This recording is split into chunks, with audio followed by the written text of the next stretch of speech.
자, 이제 부동산 조세는요, 시험에 딱 한 부분이야, 한 부분. 뭐 이제 우리 좀 이따 뒤에 나오지만, 뭐 공급 동결효과가 나타나면 가격이 오른다. 헨리 조지의 단일세 이론이 뭐냐, 뭐 이런 거 외에 딱 이제 오답 건드려 줄 수 있는 것은 딱 하나예요. 저 조세 1번 효과 보이시죠? 굵은 글씨 옆에. 우하향하는 수용성과 우상향하는 공급성. 요거. 거기 있는 양가로 1번, 2번 여기서만 오답이 나온다고 생각하시면 돼요. 그러면 우리 볼게요. 1번 수요곡선, 2번 수요곡선, 3번 수요곡선 어떤 게 우하향한다고 그랬어요? 다죠. 다. 예. 그래서 우하향하는 수요곡선하고 우상향하는 공곡선이다. 이 말은 수요나 공급 어느 한쪽이 수직, 완전 비탄력적이거나 수평, 완전 탄력적이 아닌 경우다. 지금 그 말하고 있는 거거든요. 우리 이런 말 해봤잖아요. 탄력적이면 유리하다, 조세 부담이 작다. 비탄력적이면 불리하다, 조세 부담이 크다. 완전 비탄력적이면 내가 완전 불리하니까 세금 내가 다 내는 거고, 완전 탄력적이면 내가 완전 유리하니까 세금은 내가 하나도 안 내고 상대방이 다 낸다 이거예요. 근데 이런 조건이 붙었다는 것은 어느 일방이 세금을 다 내는 게 아니고 둘이 나눠서 분담한다 이거지. 물론 상대적인 탄력성이 크기에 따라서 조금 덜 부담하느냐 더 부담하느냐 이 차이만 있지 아무튼 둘이 나눠서 내는 거예요. 그러면 이런 상태에서 조세를 부과하면 원래 임대료가 100원이다. 그러면 임차인 같은 경우는 종전보다 조세 부담이 더 커졌으니까 지불하는 금액이 커지죠. 그러면 세금 내기 전에 임대료는 종전보다 상승하는 거 맞죠? 그러면 결국은 임대료가 오르기 때문에 임차인의 잉여소득 감소.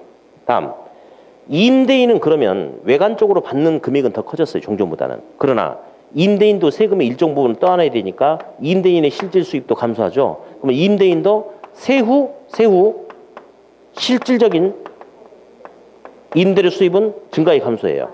그래서 임대인 잉여 감소. 요게 이제 핵심이죠. 이게 핵심. 그래서 오답은 1번, 2번 둘 중에 하나라고 생각하시면 돼요. 그럼 이런 상태에서 조세를 부과하면 임대료는 오르죠. 임차인의 부담이 커졌으니까. 그러나 임대인이 받는 실질적인 세후 임대 수입은 감소해요. 그래서 2번. 소비자 잉여 감소, 공급자 잉여 감소, 사회적 후생 손실이 생긴다. 요것만 잡아내면 돼요. 요것만. 예. 넘기세요. 달달달한 게 11번. 11번. 자, 조세부담. 탄력적이면 유리하다, 조세부담이 작다. 비탄력적이면 불리하다, 조세부담이 크다. 2번도 아까 해봤고요. 3번. 헨리 조지의 토지 단일세 이론에서 지대는 정당한 소득이 아니고 불로소득이다. 그죠? 4번. 공급 동결 나타나면 결국 가격이 상승한다. 5번이 핵심이죠. 우하향하는 수요성과 우상향하는 공곡선에서 부동산 조세를 부과하면 세전 단위당 임대 수입은 증가하고 이거는 임차인이 부담하는 금액은 커지다 이 말이죠. 맞죠? 그러나 실질적으로 임대인이 가져갈 수 있는 세후 단위당 임대 수입은 감소한다. 이게 핵심이에요. 5번이 핵심. 네.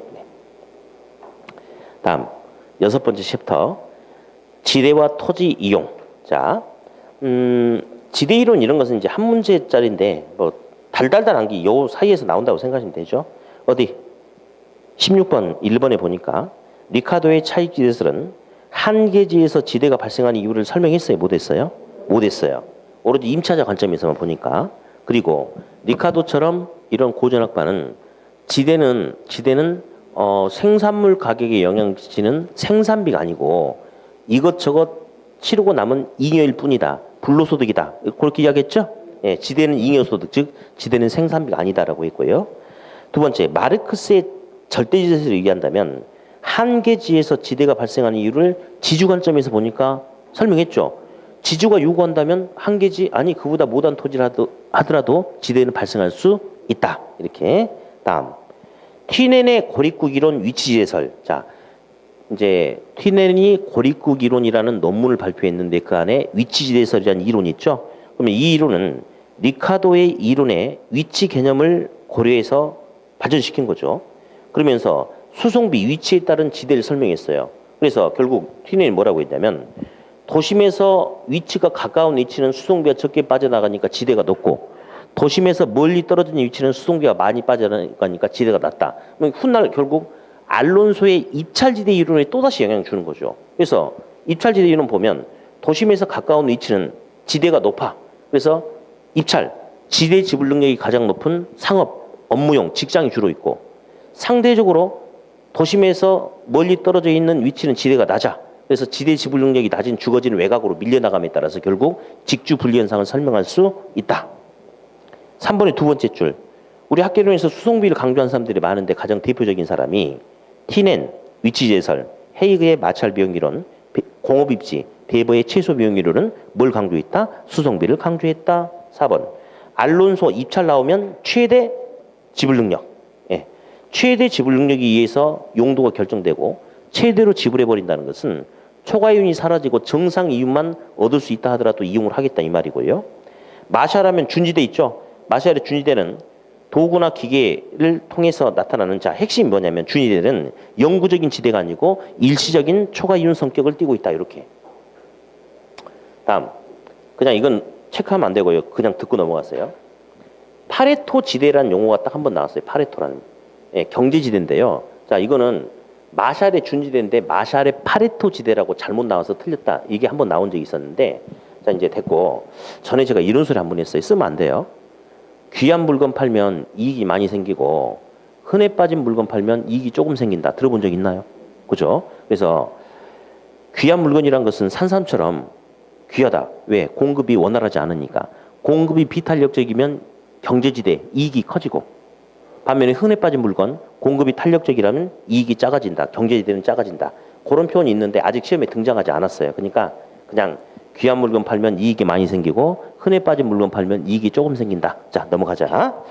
다음 저 밑에 필수지문 14번 보니까 1번 TNN의 위치 지대 이론은 버디에스의 동심원설 알론소의 입찰 지대 모형에 영향을 주었다. 맞고요.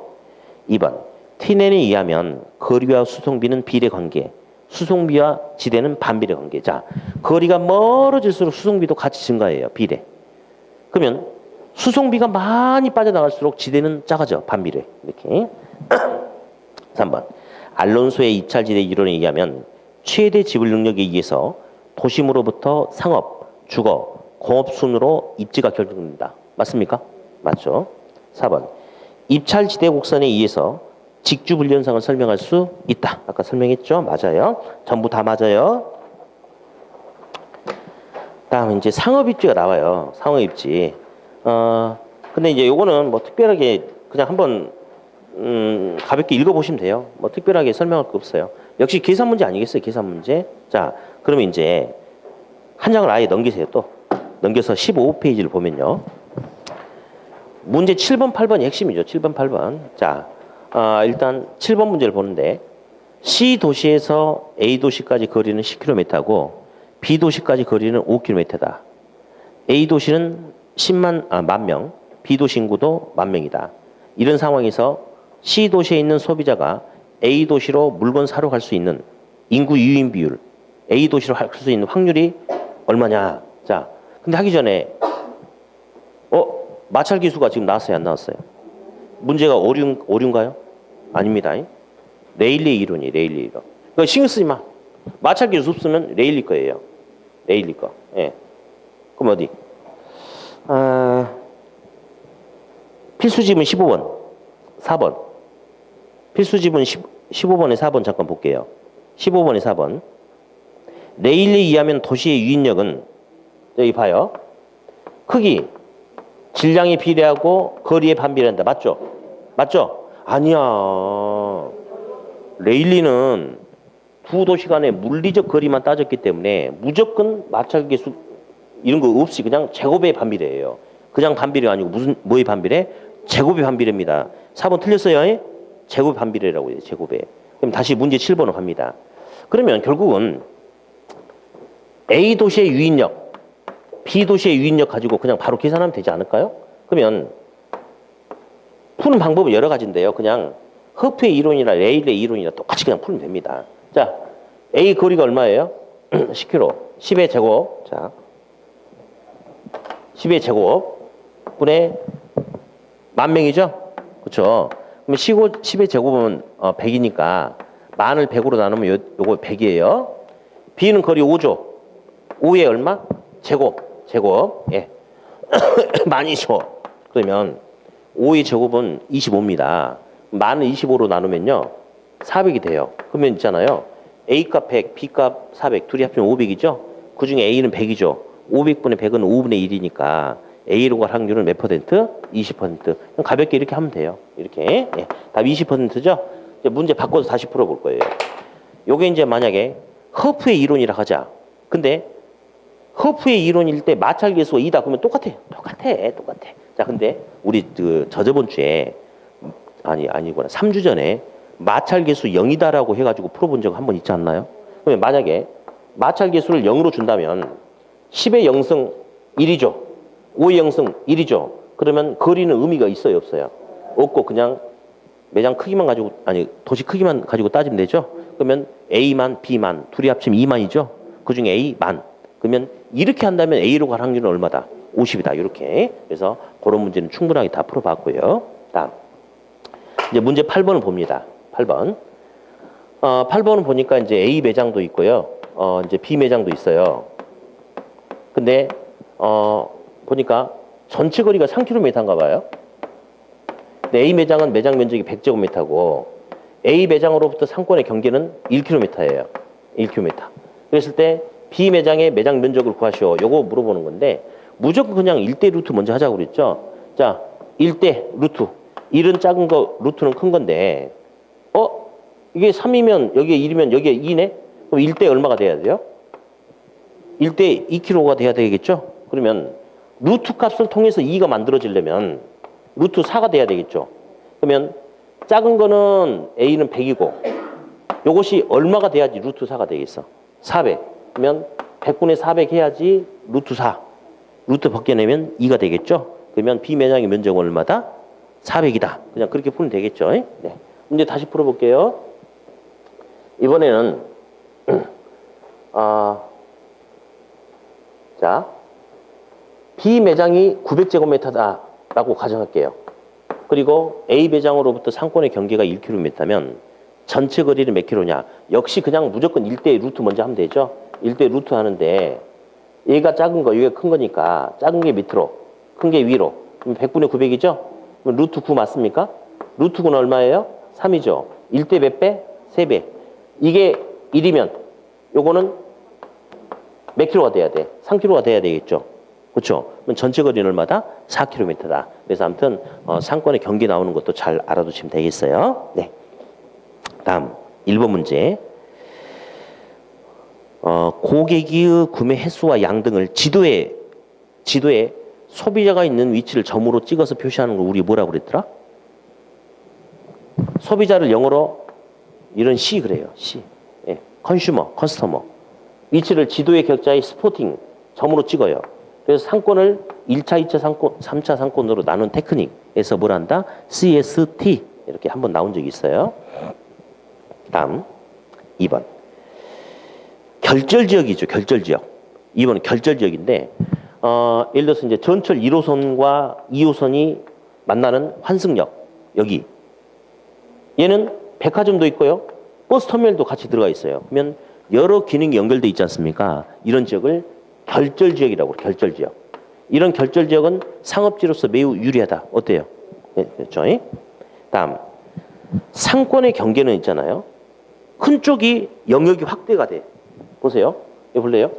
전체 거리가 4km예요. 그러면 딱 정중앙은 2km인데 B가 크잖아요. 그럼 B가 크면 영역을 확장해 이렇게 파고 들어가. 그러면 상권의 경계는 보다 더 작은 쪽으로 이동해서 결정이 되겠죠? 그래요. 다음 4번 조심하세요. 랠리는요. 거리에 반비례하면 안 됩니다. 물리적 거리를 말했기 때문에 거리의 제곱에 반비례한다. 그렇게 하는 거예요. 다음 이제 공업 입지가 있는데 이제 앞쪽에 이제 공업 입지가 있는데요. 그럼 뭐 특별한 건 없어요. 가끔 나오는데 핵심이 저 밑에 필수지문 1번, 2번, 3번인데 일단 1번 볼까요? 배버의 최소 비용 비례를 의한다면 인건비, 수송비, 집적 이익이 최소가 되는 지점이 최적의 공장 산업 입지가 된다. 자, 틀렸죠. 인건비, 수송비를 작을수록 좋지만 집적 이익은 비용 절감의 이익이니까 클수록 좋은 거죠. 그러니까 전부 작은 게 좋다라고 했으니까 틀렸죠. 저 밑에 필수지문 16번 하고 있어요. 16번.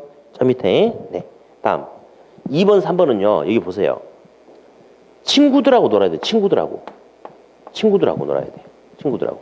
그래서 투자 이론도요. 좀 이따 이제 바로 나옵니다. 예, 투자 이론도 저소득하고 순용소득은 친구가 누구하고 친구냐면요. 총 투자액이 친구예요. 세전현금 수지하고 세후현금 수지는 지분 투자액이 친구거든요. 그래서 좀 이따 문제가 나오는데 예를 들어서 잘 들어봐요. 친구끼리만 놀아야 돼. 친구끼리만. 자, 지분 배당률은 세전현금 수지를 총 투자액으로 나눈 값이다 하면 틀리는 거야. 뭐분에 뭐 생각하지 마. 지분 나오면 세전 세후하고만 놀아야지 총 나오면 안 되는 거예요. 틀린 거죠? 다시. 저소득 승수는 지분 투자액을 저소득으로 나눈 거다. 그래 틀리는 거야. 친구들끼리만 놀아야 된단 말이에요. 근데 요즘에 그런 질문을 막 여러 개를 던져버리니까 뭐분에 뭐 이렇게 암기해가지고는 대책이 안 써버리는 거예요. 너무 많은 걸 물어보니까. 그래서 친구들끼리만 놀아야 돼. 친구들끼리만 이렇게. 다음. 공장 입지도 친구들이 있어요. 가장 대표적인 친구들은 중량 증가산업하고 보편 원료는 얘들 시장 지향 입지해야 되는 거죠. 중량 감수산업하고 편제 원료는 원료 지향 입지죠. 섞어서 물어본단 말이에요. 섞어서. 예를 들어서 중량 증가산업과 편제 원료를 주되는 원료로 쓰는 산업은 시장 지향이다 하면 틀리는 거예요. 예, 편제 원료는 원료 지향이거든. 이것도 친구들끼리만. 중량 증가, 보편, 시장. 이 친구야. 중량 감소, 편제, 원료 지향형. 이게 친구라는 거. 그걸 좀 조심하셔야 돼요. 그래서 2번 보면요. 중량 감소, 편제는 친구죠. 맞죠? 2번. 저 밑에 필수지문 2번. 이 친구는 누구랑 친구야? 원료하고. 그러면 2번은 원료 지향형 입지네요. 네. 3번. 중량 증가하고 보편은 누구랑 친구예요? 시장하고 친구죠. 그러니까 3번은 시장 지향형. 친구끼리만 노세요. 친구끼리만. 딴 놈하고 놀면 안 돼요. 네.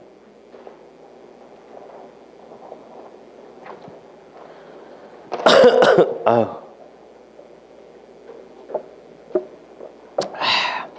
16번.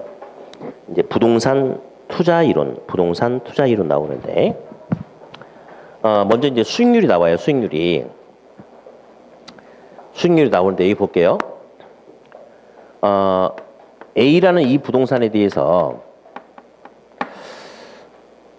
저 밑에 보니까 이 상가를 분양하는데 분양가가 얼마냐 했더니 10억이래요. 10억. 그러면 이거 사면 연간 임대 수익이 얼마냐 했더니 1억이래요. 안 나오면요 했더니 이 분양회사 시행사에서 뭐 보험도 가입하고 그랬대. 그래가지고 분양받은 사람은 무조건 연간 임대 수익이 5년 동안은 1억 원이 나오게끔 보장해 주겠다는 거예요. 그러면 이런 조건 하에서 보면 수익률이 10% 맞습니까? 이 수익률이 기대 수익률이죠. 기대 수익률 또는 내부 수익률이다라고 이렇게 이야기하죠. 그러면 이 기대 수익률 또는 내부 수익률은 투자자 본인이 판단해서 자기가 결정한 게 아니고 객관적 지표에 의해서 나오는 객관적 수익률이거든요. 그러면 누가 보더라도 그냥 저거 10% 맞죠? 그렇죠? 근데 요 부동산에 투자하기 위해서 투자자의 요구 수익률 있죠. 요구 수익률은 은행 금리, 무위험률에 위험 프리미엄, 위험 할증률을 더해서 결정하는 거 아니겠어요? 근데 똑같은 투자 대상이라 하더라도 투자자마다 바라보는 위험의 크기는 달라질 수 있겠죠. 그렇죠? 그래서 요구 수익률은 투자자마다 달리 나타날 수 있는 주관적 수익률이다. 이렇게 우리가 들었단 말이에요. 그러면서 이제 여기서 저기 양가로 2번에 동그라미 1번과 2번은 우리가 뒤쪽에서 설명할 거니까 놔두고 동그라미 3번에 보면 내부 수익률은 사전에 요구 수익률이 결정되지 않아도 구할 수 있어요. 왜냐면요. 내부 수익률, 기대 수익률은 이것은 객관적 지표에 의해서 구하는 수익률이기 때문에 투자자의 요구 수익률을 몰라도 구하는데 아무런 문제 있어요? 없어요? 없죠. 그래서 내부 수익률을 구할 때는 투자자의 요구 수익률이 사전에 결정되지 않아도 구할 수 있다. 그렇게 이야기하고요. 달달다른 게 13번에서 2번은 거의 매번, 거의가 아니고 매번 나오죠. 매번. 자, 일단은요. 1번. 실현 수익률은 투자 판단의 기준으로 써먹을 수 있다, 없다? 없다.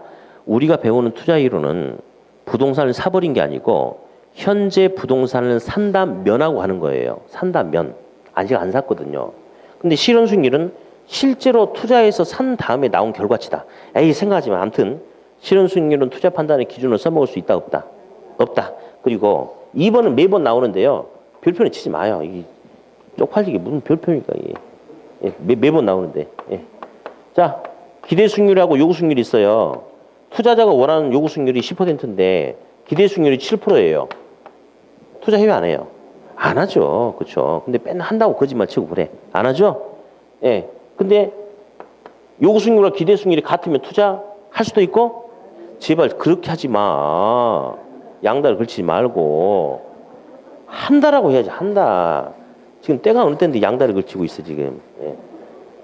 이러면 투자자가 원하는 만큼의 수익률은 나올 수 있잖아요. 아 물론 요거보다 더 나오면 더 좋고 뭐 이런 경우에는 정상이윤을 얻을 수 있기 때문에 투자를 채택한다라고 해야 돼요. 한다라고. 그죠? 더 크면 더 좋은 거죠? 그렇죠? 이게 2번이에요. 이게 매번 나오면 매번. 됐고요. 3번. 가끔 나와요. 근데 특별한 거 없어요. 이렇게 하라고 그랬어요. 자, 요구 수익률이 10%인데 기대 수익률이 5%밖에 안 돼. 그러면 요구 수익률과 기대 수익률이 다르죠. 기대 수익률이 더 작아. 그러면 나중에 같아지려면 결국 기대 수익률은 종전보다 커져야 돼, 작아져야 돼. 이게 종전보다 커져야지 같아지겠죠? 이렇게 하고 다시 이번에는 요구 수익률이 10%인데 기대 수익률이 15%야. 기대가 더 크죠? 둘이 또 불균형이죠? 같아지려면 기대 수익률이 더 어떻게 해야 돼? 작아서 10이 돼야지 같아지겠죠? 그렇게 그냥 하면 돼요. 그럼 선생님 요구 수익률이 커지면 안 됩니까? 그런 거 시험에 안 나와. 왜냐면요. 기준이 움직이는 거 봤어요? 어? 기준에서 이 학생이 기준이야. 일렬 정돼서 기준이 움직이는 거 봤냐고. 아니에요. 요구 수익률이 투자자가 원하는 기준치거든요. 그러니까 요구 수익률 움직이는 게 아니고 이 기준에 맞게끔 다른 놈이 맞춰주는 겁니다. 그런 거 안 나오니까 예, 아무튼 둘이 다르면 같아지려면 요 놈이 크면 작아져야 같아지는 거고 요 놈이 작으면 커져야지 같아진다. 예, 그렇게만 그냥 생각하시면 됩니다. 2번, 3번. 예, 암기.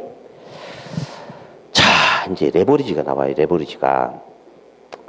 양가로 2번 계산 문제가 중요해요. 근데 계산 문제는 저 뒤쪽에 어림셈법 뭐가 나오거든요. 그때 묶어서 제가 다시 한번 이야기할 거고 일단 우리 레버리지 효과에서는 차라리 계산 문제가 나오는 게 좋아요. 예. 근데 지문으로 나올 때는 잘못 보면 놓칠 수가 있는데 여기 잘 봐요. 자, 이 부동산에 투자할 때 총 투자 자본 수익률, 총 수익률은 10억 주고 사는데 1억 원이 예상된다. 그럼 총 수익률은 10%예요. 근데 돈을 빌린대. 대출 이자율이래. 그러면 일단 총 수익률이 10%인데 돈을 남의 돈을 빌린대요. 자, 첫 번째. 대출 금리가 5% 싸. 와, 싼 금리를 빌렸어. 금리가 상대적으로 되게 싸다 이렇게. 그러면 이런 조건이라면 남의 돈 빌려가지고 투자해서 10개를 벌었는데 번 거 10개 중에 이자로는 5개만 주면 되면 나는 남의 돈을 굴려서 내 이익을 더 키운 거예요. 나에게 긍정적인 영향을 줬죠? 무슨 레버리지? 정의 레버리지라고 해요. 네. 그럼 이런 조건이라면 남의 돈 갖다 쓰면 수익률은 100% 내 돈 가지고만 투자하면 수익률이 10%인데 수익률은 플러스 알파가 될 겁니다. 그래서 정의 레버리지라고 이야기해요. 다음에 대출 금리가 15%짜리 빌려 쓴 거예요. 너무 비싸. 왜 그러냐 했더니 이거 가지고 돈 벌려고 한 게 아니고 돈이 너무 급해서 어쩔 수 없이 비싼 이자를 주고 썼대요. 그럼 이런 상황이라면 남의 돈 빌려서 이자를 15개 주기로 했는데 투자해서 버는 건 10개밖에 안 돼. 번 거 고스란히 다 주고도 내 주머니에서 5개를 더 줘야 되겠죠. 그럼 내 주머니가 얇아지는 거 아니에요? 손해보는 거죠? 부의 레버리지죠? 그러면 이런 조건에서 투자하면 총 투자 수익률보다 자기 자본 수익률은 반드시 더 작아질 수밖에 없어요. 다음. 대출 금리가 10% 똑같대요. 둘이 똑같대. 그러면 남의 돈 빌려가지고 투자해서 10개 번 거 고스란히 다 갖다 주고 끝나. 그러면 이런 경우에는 남의 돈 이런 조건에서 빌리면 내 수익률이 종전보다 커지지도 않고 작아지지도 않고 0이래. 0은요 변함이 없대요. 이걸 뭐라고 그래요 우리? 중립적 레버리지라고 하죠. 그렇죠? 자, 그럼 있잖아요. 여기서 이제 우리가 조심해야 될 게 하나 있어요. 정의 레버리지, 부의 레버리지, 중립적 레버리지는 다른 사람한테 빌리는 차입, 부채 비율이 높냐 작냐 거기에 따라 생기는 게 아니에요.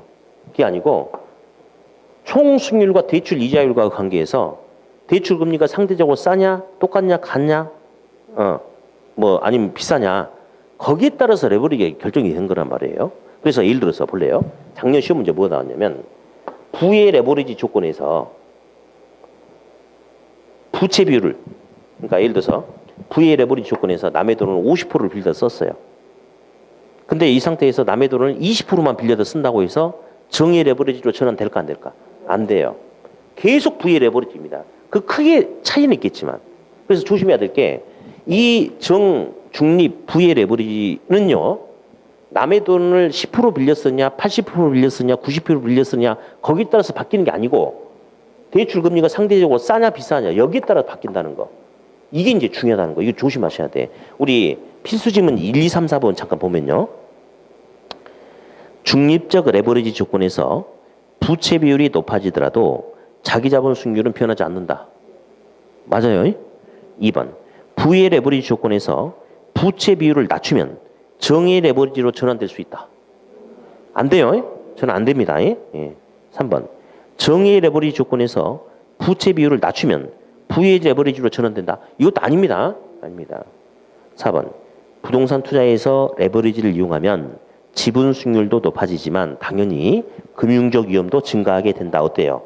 그럼 맞는 소리죠? 네. 다음. 17번. 17페이지요. 넘겨보세요. 이제 평균 분산 분석법이 있는데 평균은 예상 수익이고 분산, 표준 편차는 위험이죠. 수익과 위험 가지고 뭔가를 판단하자 이거 아니겠습니까? 그러면 자 위로 갈수록 수익률이 점점 커져요. 오른쪽으로 갈수록 위험이 점점 커집니다. 그래서 이제 이런 효율적 전선이 있는데 A가 있고 이제 B가 있나 봐요. 근데 B를 보니까요. B 밑에 C가 있어요. C. 여기 옆에는 D가 있어요. 자, 일단 볼게요. B는 기대 수익률이 12%고 표준 편차가 3%인데 B 바로 밑에 있는 C는요. B하고 C는 표준 편차가 똑같아요. 위험이 똑같아. 근데 수익률은 누가 더 커요? B가 더 크죠? 그러면 투자자는 C를 선택하지 않고 B를 선택하겠죠? 다시. B하고 D는 서로 지금 뭐가 똑같냐면 기대 수익률이 똑같아. 근데 위험은 D가 더 크죠? 그럼 D를 선택하지 않죠? 따라서 이 빨간색 빗금친 영역에 있는 투자 대안보다도 항상 B가 더 선호되죠? 이런 개념을 그냥 평균 분산 지배 원리 또는 분석법이라고 그렇게 이야기를 해요. 그러면 문제 9번. 평균 분산 지배 원리에 의해서 B가 지배할 수 있는 것은 누구누구예요? C하고 D죠. C, D 이렇게. 예, 다음. 근데 이제 B하고 A를 보니까요. A는 기대 수익률이 10%예요. 표준 편차가 2%예요. 그러면 이제 A하고 B는 상호 고위험 고수익, 저위험 저수익과 관계니까 평균 분산 분석법에 의해서 누가 누구를 지배한다라고 할 수 없죠. 그럴 때는 반드시 2번이 나와요. 저기 10번 문제가. 투자자 성향에 따라서 선택이 달라질 수 있죠. 공격적인 투자자는 B를 선택하겠죠. 보수적인 투자자는 A를 선택하겠죠. 그러니까 10번은 답이 B죠. 공격적인 투자자는 B를 선택하는 거니까. 다음. 그러면 이제 A, B를 이제 어떻게 그래서 결정해 볼 거냐. 변이기 수법으로 구분하는 거죠. 기대 수익률 단위당 표준 편차 크기로. 자, 어디? A의 변이계수. A는 기대 수익률이 10이에요. 표준 편차 2죠. 0.2입니다. B는 기대 수익률 12죠. 표준 편차 3이죠. 0.25입니다. 그러면 변이계수가 작은 누가? A가 더 우월하다. 이렇게 딱 결정이 되는 거예요. 여기. 그래서 문제 11번은 답이 뭐예요? A가 되겠죠? A. 자, 포트폴리오는 분산 투자를 통해서 위험을 제거시키고자 하는 게 포트폴리오 목적이 아니겠습니까? 그러면 일단 3번의 위험과 상관계수 양가로 1번, 위험의 유형 1번, 체계적 위험은 경기 변동 이런 거. 비체계적 위험은 개별 부동산에만 적용. 자, 근데 이제 제거할 수 있냐 없냐 이게 중요한 거 아니겠습니까? 그렇죠. 저 밑에 필수 지문 18번에 1번, 2번 중에 2번이 시험에 잘 나오죠. 1번. 맨 밑에 1번. 포트폴리오를 다양하게 구성하면 비체계적인 위험이 감소한다. 또는 총 위험이 감소한다면 맞아요. 왜냐면요. 여러분 총 위험과 모든 위험은 달라요. 총 위험이 감소한다는 것은 체계적인 위험은 감소하지 않지만 비체계적인 위험이 감소한다. 그러니까 토탈 위험이 감소한다. 1번 맞아요. 근데 시험은 1번보다 2번에서 오답이 잘 나오죠. 당연히. 2번.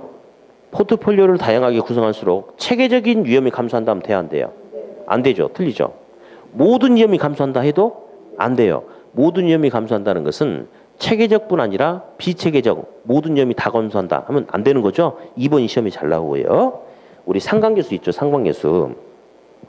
상관계수가 플러스 1이란 것은 A, B 투자 대안의 수익률이 100% 일치한다. 이런 경우에는 위험 감소 효과가 전혀 발생하지 않고 상관계수가 정반대로 마이너스 1이란 것은 비체계적인 위험을 완전히 어디까지? 0까지 시각할 수 있다.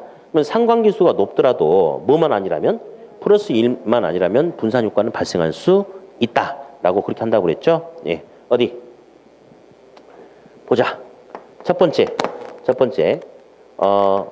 의류회사하고 난방기구 회사 같은 경우는 수익률의 변동이 유사해요, 달리 나타나요?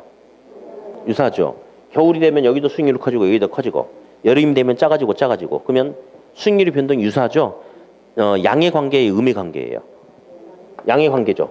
비례 관계다 이거지. 커지면 같이 커진다. 좋아 안 좋아? 안 좋아. 다시 두 번째.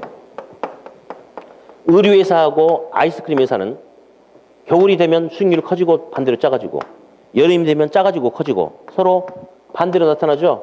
수익률의 변동이 서로 다르게 나타나죠. 양의 관계, 음의 관계. 이게 좋은 거 아니겠어요? 네. 자, 필수지문 3번 볼게요. 투자 대안별 수익률의 변동이 유사하게 나타나는 것으로 분산 투자하는 것이 유리하다? 하면 돼, 안 돼? 안 돼. 요거 말해, 지금 요거. 수익률의 변동이 유사하게 나타나면 안 좋아? 안 좋죠? 틀렸어요. 3번. 4번. 투자 대안별 수익률이 서로 다른 방향으로 움직이는 상관계수 값이 음의 값이 나타나는 거. 요거. 요렇게 될수록 더 좋아, 안 좋아? 분산 효과는 더 커지겠죠? 네, 그래요. 그래서 간단한 것 같은데 2번, 3번, 4번 중요합니다. 물론 1번도 시험 나옵니다. 하지만 2, 3, 4번이 중요하고요. 자, 스톱. 넘기지 마요. 바로 위에 달달달한 게 14번. 자, 효율적 프론티어는 가장 효율적인 좋은 점이라고 기억나세요? 혹시? 자, 근데 시험에는 절대 그렇게 물어보지 않고 이렇게 물어봐요.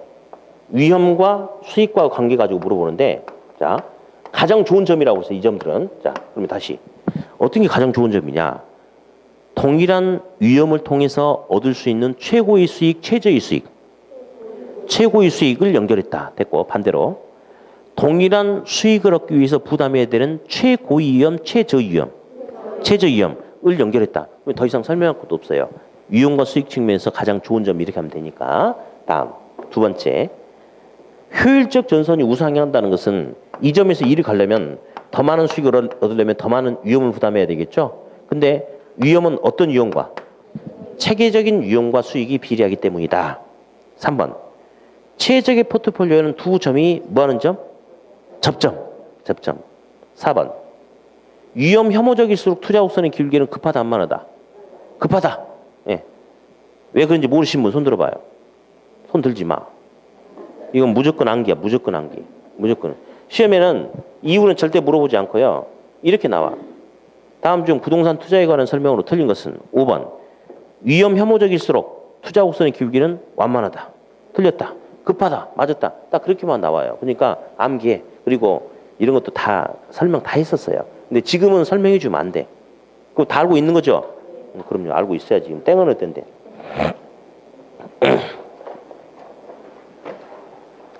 자, 18번. 화폐의 시간가치.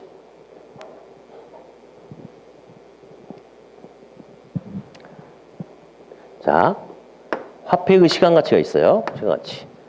일단 현재 가치 알아보려면 현가계수, 미래 가치 알아보려면 내가계수 한번 써볼까요, 우리? 그러면 현재 가치 알아볼 때 써먹는 기수들이 많죠. 일시불의 현재 가치 알아보려면 일시불의 무슨 계수? 일시불의 현가계수. 다음, 연금의 현재 가치 알아보려면 연금의 현가계수.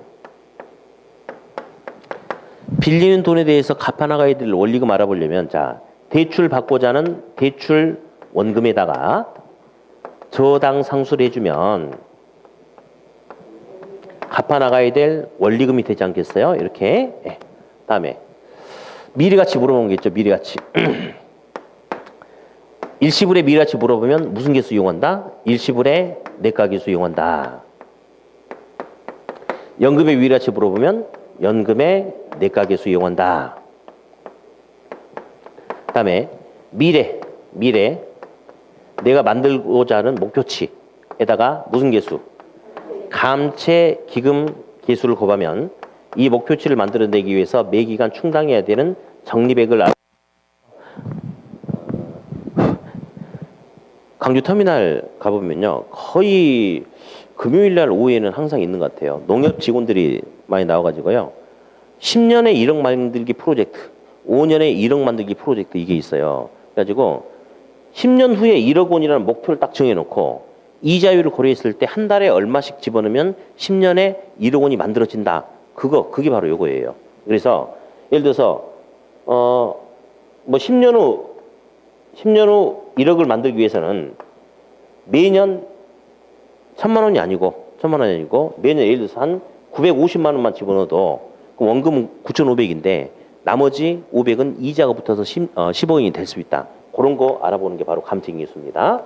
자, 그러면 이제 기본적으로 여기서 가장 첫 번째 이제 요구되는 것은 어떤 상황에서 어떤 기술을 이용하느냐. 이게 이제 가장 기본이겠죠. 그래서 6가지를 우리가 다 한번 읽어보자고 한번 써놨어요. 한번 볼게요. 거기 동그라미 1번 보면 8년 후 처분할 경우 1억 원이 예상되는 토지가 있다. 수도. 그럼 이 토지 같은 경우는 8년을 기다려서 팔면 온전하게 1억 원을 손에 쥘 수 있는 거죠. 근데 이 토지를 현재 처분하면 금액이 얼마냐. 자, 항상 이런 문장은 맨 끝에 현재 가치를 물어보는 건지 미래 가치를 물어보는 건지 먼저 판단하라고 그랬죠. 이거 현재 가치 물어보는 거죠. 그럼 무슨 개수? 일단 현가 개수. 근데 그 돈을 보니까 딱 한 번 발생하니까 일시불이죠. 그러면 일시불의 현가 개수 8년짜리를 찾아보면 0.4665죠. 그러면 1억 곱하기 0.4665 하니까 4,665만 원. 그러면 8년을 기다렸다 팔면 온전하게 1억 원을 손에 쥘 수 있는데 미리 땡겨 파니까 4,600 얼마밖에 안 된다 이 말이고요. 다음 2번. 보험회사로부터 10년간 매년 1,000만 원을 받을 수 있는데 이걸 현재 일시에 받게 된다면 금액이 얼마냐. 자, 현재 가치 물어봤죠. 근데 매년 1,000만 원은 연금 아닙니까? 그러면 연금의 현가 계수를 이용해야 돼요. 그러면 10년짜리 연금의 현가 계수를 보니까 6.1446이 되죠. 그러면 1,000만 원 곱하기 6.1446 하니까 6,144만 원 정도 된다. 이렇게. 3번. 주택 구입하기 위해서 1억 빌렸대. 갚아야 될 원리금. 저당상수 찾으면 되지 않겠어요? 그래서 20년짜리 저당상수를 보니까 0.1175죠. 그러면 1억 곱하기 0.1175 하니까 매년 1,175만 원씩 갚으면 된다. 이렇게. 다음 4번. 현재 시가 1억 원인 주택의 10년 후 가치는 자. 그러면 후니까 내과계수죠. 1억 원은 일시불이죠. 그러면 10년짜리 일시불의 내과계수를 찾아보면 보이세요? 2.5937이죠. 그러면 1억 곱하기 2.5937 하면 지금 1억짜리가 매년 복리로 10%씩 오르면 10년 후에는 2억 5,937만 원이 된다. 이렇게. 5번. 매년 1,000만 원을 은행에 적립하여 5년 후 만기에 찾을 수 있는 금액이 얼마냐. 그러면 후니까 미래가치 내과계수죠. 그렇죠? 그러면 1,000만 원은 연금이니까 연금의 내과계수 5년짜리를 보면요. 예. 6.1051이죠. 그러면 1,000만 원 곱하기 6.1051은 6,105만 1,000원. 이렇게. 6번. 10년 후 1억 원을 만들기 위해서 매기 적립해야 되는 것은 감책인계수 이용하면 되지 않겠어요? 10년짜리 감책인계수를 보니까 0.0627이에요. 그러면 1억 곱하기 0.0627 하니까 627만 원씩 10번 모으면 원금은 6,270이지만 나머지 이자가 붙어서 1,000만 원이 된다. 이렇게. 네. 1억 원이 된다. 이렇게. 네. 자, 한 장 넘겨서요.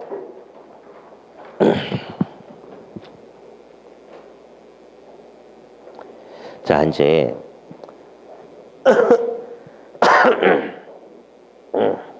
잔금 비율과 잔금액이 있어요.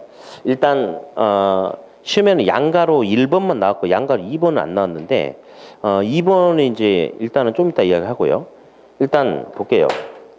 잔금 빌린 돈 중에 못 갚은 돈을 잔금이라고 그래요. 그러면 1억 빌렸는데 7천만 원 못 갚고 3천만 원 갚았대. 그러면 잔금 비율은 70%인가요? 그렇죠. 잔금 비율은 전체 1억 중에 못 갚은 돈이 7천만 원이니까 70%입니다. 그러면 상환 비율은 얼마예요? 상환 비율은 30%죠. 70, 30 합치면 100이 됩니까? 그래서 잔금 비율과 상환 비율을 합치면 1이죠. 그러면 A 더하기 B는 1이니까 A는 1 더하기 B 하면 절대 안 되죠. 둘이 합치면 1이니까 A는 1 빼기 B, B는 1 빼기 A. 그렇게 해야 된다는 거 조심하시고요. 다음, 잔금은 연금의 현가계수를 이용해서 구할 수 있다고 했습니까?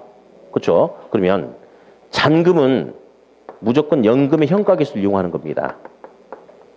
근데 비율은 분모분의 분자니까 둘 다 연금 현가계수인데, 자, 잔금 비율은요, 자, 전체 빌린 돈이 1억인데 미상환된 돈이 7천이에요. 그러니까 1억 분의 7천은 70%거든요. 그러면 분모는 전체 기간을 집어넣고 분자는 못 갚은 미상환 기간을 집어넣어. 예를 들어서 전체 15년 동안 갚기로 했는데 5년 후 잔금 비율을 계산하고 싶다. 그러면 분모는 몇 년짜리가 들어가야 돼요? 15년짜리. 분자는? 그렇죠. 못 갚은 기간이 10년이죠. 이렇게 해서 계산을 한다는 거.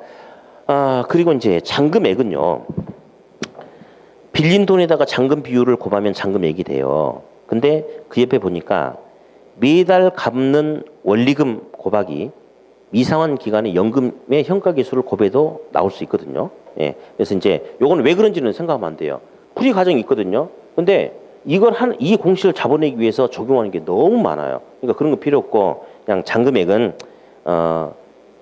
빌린 돈에서 잔금 비율을 곱해도 되고 매달 갚는 돈에다가 남은 기간에 연금의 현가계수를 이용해도 된다. 그렇게만 참고로 그냥 보고 넘어가 버리세요.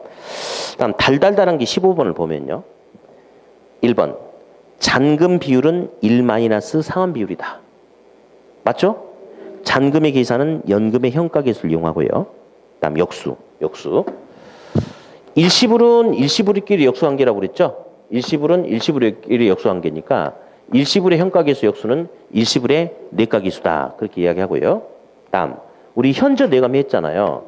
연금의 현가계수 역수는 저당상수다. 이렇게 연금의 내가계수 역수는 감증계수다. 이렇게 역수관계다. 이렇게 다음 3번도 시험에 한번 나왔어요. 빌린 돈 1억이래요. 1억. 1억에다가 저당상수를 곱하면 원리금이 돼요. 그래서 1억 원을 빌릴 때 갚아나가야 될 원리금을 알아보기 위한 식을 고르시오. 그러면 1억 곱하기 저당상수를 찾아야 되는데 이게 없더라고. 그 말은 결국 역수를 이용하라 이거예요. 그러면 1억의 곱하기 역수는 뭐예요? 나누기. 저당상수 역수는 뭐예요? 연금의 현가계수. 이렇게 해도 공식이 성립이 된다는 거. 이렇게 한번 나온 적도 있었다. 아직 안 나온 게 하나 있어요. 시험에. 2의 역수는 얼마냐면 2분의 1이거든요. 그러면 역수끼리 곱하면 완전체가 돼요. 1이 되는 거죠. 1이. 그러면 거기 보니까 이제 4번은 아직 시험에 안 나왔어요. 근데 좀 나올 수 있다고 생각해요. 역수끼리 곱하면 둘이 1이 돼요. 그러면 여기서 제일 시험에 중요한 게 이겁니다. 이게 우리 시험에 제일 중요한 게 이거 아니에요? 현지가치 알아보는 게 제일 중요하니까. 그래서 연금의 현가계수하고 저당상수는 둘이 역수관계죠. 둘이 곱하면 얼마 된다? 1. 이거 또 하나 알아두세요. 6번, 7번 묶으세요. 6번 시험에 항상 나오죠. 별표 치지 마. 치면 뭐해? 항상 나오는데 아무튼. 빌리는 돈 곱하기 저당상수하면 갚아야 될 원리금이 나와요. 항상 나와요. 근데 7번은 아직 안 나왔거든요. 자, 주택연금 아시죠? 주택연금도 얼마짜리 주택을 담보로 잡히냐에 따라서 받을 수 있는 연금의 크기가 달라지는데, 자, 주택연금에서는 주택 가격에다가 담보로 잡히는 주택 가격에다가 뭘 곱하면 감채 기금 기수를 곱하면 받아낼 수 있는 연금이 얼마인지 나와요. 다시 담보대출에서 빌린 돈에 대해서 갚아나가야 될 원리금 알아보려면 저당상수를 곱하는 거고, 주택연금에서 받을 수 있는 연금 알아보려면 주택 가격에다가 뭘 곱한다? 감증 기수를 곱한다. 그거 암기해 놓으세요. 암기. 자, 4번 현금 흐름의 측정은 분위기상 쉬었다 해야 될 것 같아요. 쉬었다가. 쉬었다가.